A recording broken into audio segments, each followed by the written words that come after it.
The story begins with Alexander Hartigan, who is an inventor and a professor at Columbia University in New York City, 1899. Unlike his friend David Philby, Alexander prefers to conduct purely academic research instead of engaging in social endeavors. After his time at the campus, Alexander meets up with his fiancée, Emma, in a public park for ice skating, until they come across a robber. The robber threatened him and Emma while holding a revolver.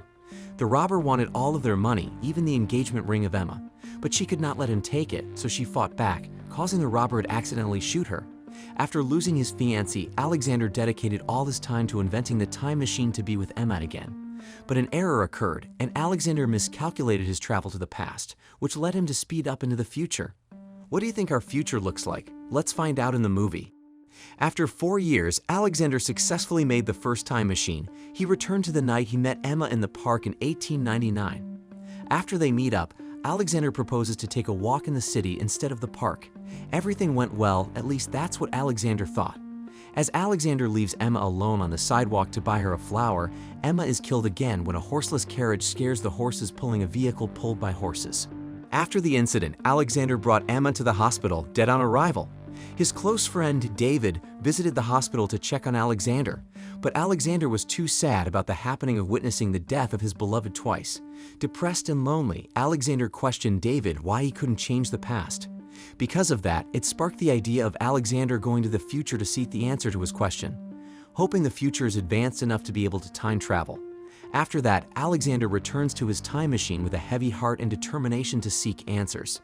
Alexander traveled to the future in the year 2030. By that year, humans have grown in technology. They can explore the moon and invent holograms. As Alexander explores the futuristic city, he goes to the New York Public Library, where a holographic librarian called Vox 114 greeted his arrival. Since Vox is a know-it-all holographic man, he interests Alexander with a book recommendation. But Alexander wasn't there to read about books. Alexander asked Vox about time traveling and why they couldn't change the past. Vox was taken aback by his question and insisted that traveling to the past was impossible. Alexander was eager to know even the slightest hint about his question, but sadly, he didn't get any. Without getting any help, he traveled again into the future to seek answers. But when traveling to 2037, the accidental destruction of the moon was due to the colonists. This made the moon break apart, with segments of the moon falling down to Earth, causing destruction. The military is patrolling the city's ruins looking for people to save and evacuate. The military saw Alexander wandering, and they took him by force. Alexander was confused about what was happening to the Earth and was scared that it might not be right to travel in the future. Then the Earth's crust opened due to the collision of the moon fragments. The military wanted to insist on taking Alexander, but they would die if they did, so they left Alexander and ran off for themselves. Meanwhile, Alexander did his best to go back to the machine and travel in time again, but the crust broke apart with an explosion, causing Alexander to push the lever and hit his head hard, losing consciousness. As Alexander was still asleep after hitting his head, he traveled so long and stopped on July 16, 802,701. It has been years after the moon incident, and life on Earth has evolved to a new different species. During those times, the Earth was healed and was once again habited with life forms like trees. Alexander witnessed the time running and stopped the machine, but it wasn't long before he started to knock out of consciousness again. By this time, the human race has reverted back to the primitive lifestyle. After the machine stopped somewhere in the jungle, Alexander was taken by a tribal woman who brought him home and tended his wounds while Alexander was recovering. Mara was the woman who took care of Alexander and her younger brother, Callan. After a while, Alexander fully gained consciousness and woke up without clothes. As he stood up and dressed, Callan saw him and ran off to get his sister Mara. As Alexander follows Callan to ask where he is, Callan calls out to the other people of the tribe to make them aware that the explorer is now awake. These humans are the remaining survivors that are now called Aloi. They live beside the cliff of what was once Manhattan. As the Aloi tribe gathered around Alexander, the tribe leader approached and talked to Alexander in their own language. Mara came to interrupt and helped Alexander and the tribe leader to translate. English is considered the stone and forgotten language of the Aloi tribe, but Mara is a teacher that teaches them the ancient man word. The Aloi tribe can only understand small and basic English sentences. The tribe leader said something quite aggressive, and Alexander was confused about what it was. Mara translated it that the Aloi are trying to decide whether they will throw Alexander in the river because they are scared that he might be someone that endangers the tribe. For Mara to defend Alexander, she asked him where Alexander came from. Alexander felt awkward with the question, but he explained to Mara that he was from the past and accidentally time-traveled into the future with his time machine. Mara translated something different. Alexander is a wandering idiot that hit his head. This made the tribe laugh, including Mara, but Alexander couldn't be bothered by the misinformation because he knew Mara was defending him and avoiding chaos for the tribe.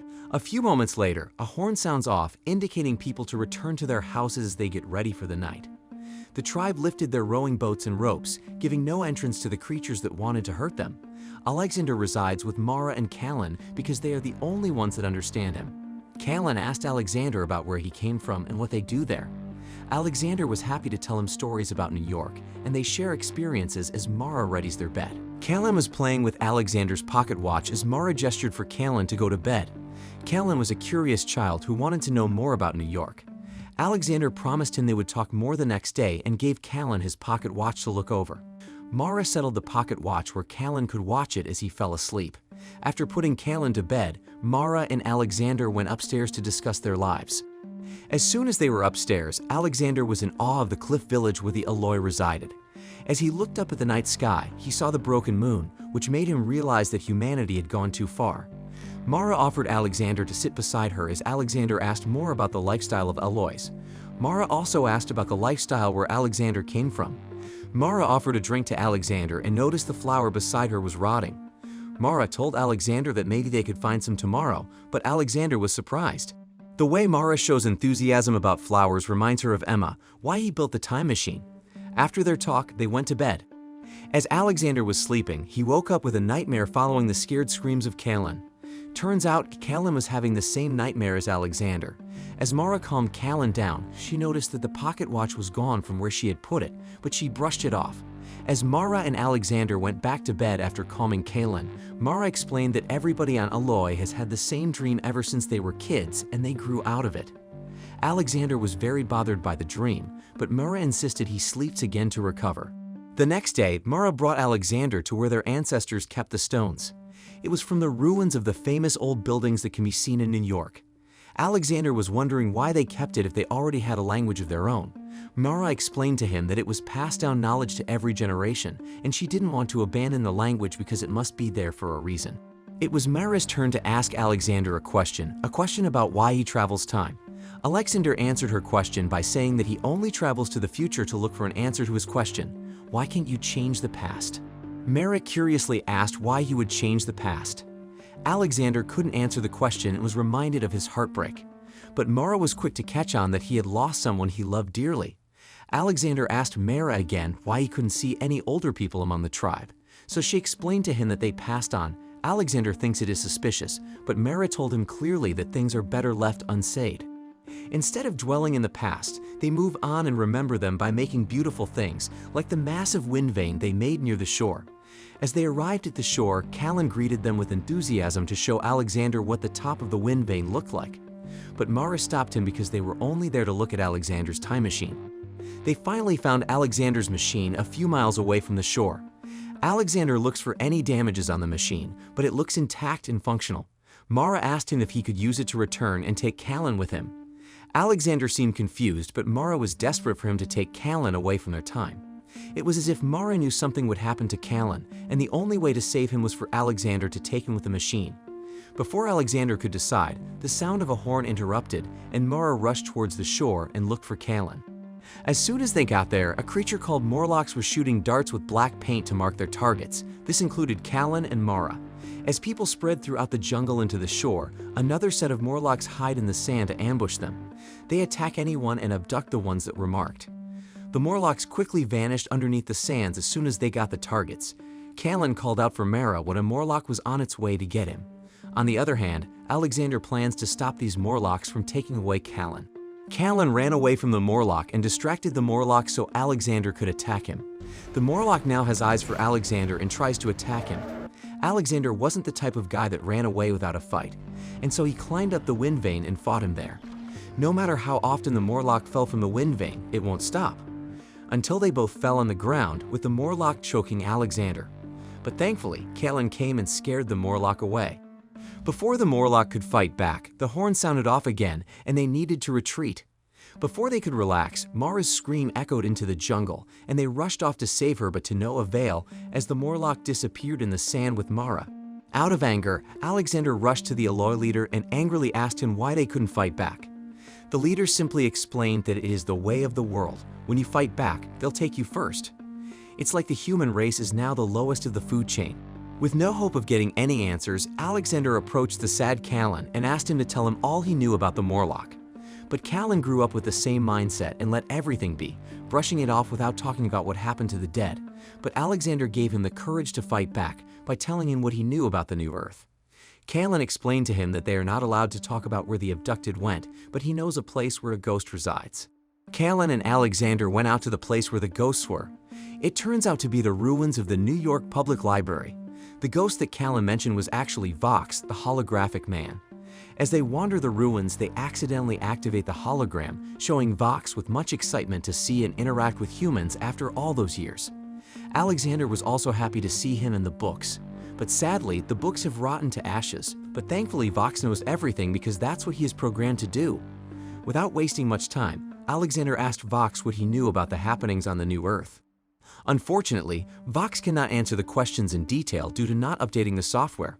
But Vox is aware that what was once one race became two, one living from above and the other underground. Both species have evolved from where the way they live. Alexander asked how the underground species survive, but Vox cannot answer. After asking, Alexander feels even more desperate and helpless. Vox told him that the Aloy tribe was just a mere species, trying to survive with no knowledge from the past and no ambition for the future. Alexander was offended by Vox's words, but Vox replied about how much he suffered from knowing everything that happened in the past. Vox even remembered the day he met Alexander. That's when Alexander realized how Vox knew about the Morlocks. Vox explained that one human managed to escape them, and he spent years talking to Vox until he died. Alexander asked Vox where to find the Morlocks, and Vox gave them the direction toward the entrance of their underground caves. After Alexander and Callan got the answer, they followed Vox's direction. After a mile of walking to the east, they found the skull-shaped structure that appeared in their dreams and was meant to keep them away. But Alexander was not like any other Aloy tribe. As they watched the cave entrance, Alexander stops Callan from going with him because it would be dangerous for him. Instead, he ordered Callan to call out the other tribe and make a cloud of smoke so he and Mara would know where to go once they've escaped. After that, Alexander went down to the cave and saw branches and branches of caves underneath. It was like a maze, but Alexander went on wherever he could without getting caught by the roaming Morlocks. As Alexander explored the underground tunnels, he saw a big furnace with Morlocks working and eating. After that, Alexander saw a pile of clothing and noticed Mara's necklace. He looked up and saw bloody hooks, saws, knives, and many more. The scene was too graphic for him that he accidentally pulled a level that activated a plank. Alexander fell down because of his shocked state and into the pool of dead bodies and human bones. He got scared and swam into the corner of the pool. That's when a Morlock grabbed his hair and locked him in an isolated room. As Alexander went down the room's stairs, he saw Mara sitting and trapped in a cage without taking her eyes off someone. The humanoid Morlock explained to Alexander that the Aloy tribe evolved from those who remained on the surface. In contrast, Morlocks are the evolutionary ancestors of the humans who went underground after the moon broke apart. A caste of telepaths known as the humanoid Morlocks rules over the other Morlocks. The Morlock commander also explains to Alexander why he cannot alter the past. That's because Emma's death inspired Alexander to construct the time machine in the first place. Therefore, he cannot change her fate. As a result, saving Emma via temporal paradox would be practically impossible. Because Alexander's question is now answered, the Morlock instructs him to board the time machine and travel back home after he learns that the Morlocks have hidden the time machine underground. Before bidding farewell to the Morlock commander, the Morlock leader returns Alexander's watch after he requests it and refers to it as a memory, implying a connection between them. But to Morlock's surprise, Alexander tied the Morlock's hand with the pocket watch, dragging the Morlock with him. They are then transported into the future. When Alexander forces the Morlock outside the machine's temporal bubble, the Morlock quickly ages to death.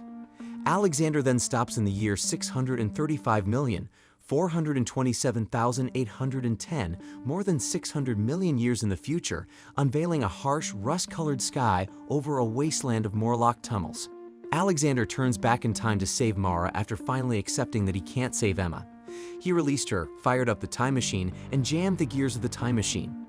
As they were about to escape, a pack of Morlocks blocked the entrance, but the bright light from the time machine stunned them all, allowing Alexander and Mara to escape. Morlocks are tailing them from escaping the underground. Still, with good timing, the time distortion explodes, killing the Morlocks and destroying their caverns along with the time machine as Alexander and Mara flee to the surface. In the year 802,701, Alexander starts a new life with Mara and the Alloy. Back in 1903, Mrs. Watchett, Alexander's housekeeper, and David Philby, Alexander's close friend, are talking about Alexander's absence for the past week. Mrs. Watchett is worried about Alexander, but David, he knows that Alexander has finally found a place where he can be happy. Mrs. Watchett accepts Philby's offer to engage her as a housekeeper until Alexander returns, despite missing the presence of Alexander. As for David, he went out and bid farewell with a heartwarming smile as he tossed his bowler hat as a tribute to Alexander's dislike of formality.